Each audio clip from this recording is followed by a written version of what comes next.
Sa daming ganap ng GM Fiang, ito na naman ang mga bashers, may nakita na namang panibagong issue kung saan gusto nilang hilahin ang GM Fiang pababa. Sa daming nainggit sa mga GM Fiang ngayon, dahil mas lalo silang lumakas, may panibago silang issue na ibinato kay GM na mas maganda daw yung babaeng nagpapapicture sa kanya kumpara kay Fiang.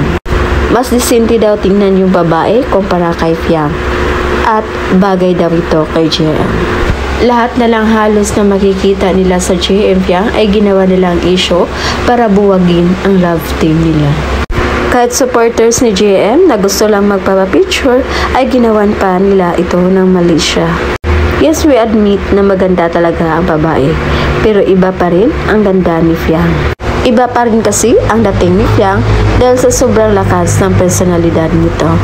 Kaya yung mga bashers, hanggat hindi nila mahila pababa si Fiang or ang GM Fiang, hindi sila natigil na gumawa ng issue na ikakasira na reputasyon ng dalawa.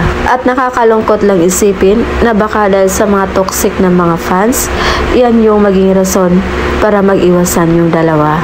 Marami tayong mga artista na napansin na naghiwalay sila dahil sa mga toxic na fans, and hindi natin hahayaan na umabot sa ganon ang GM Fiang.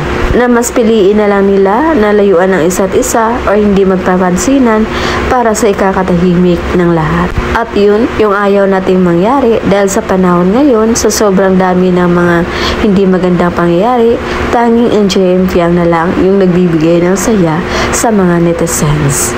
So yun muna yung pa-update natin guys, and again, this is Willows TV. Thank you for watching.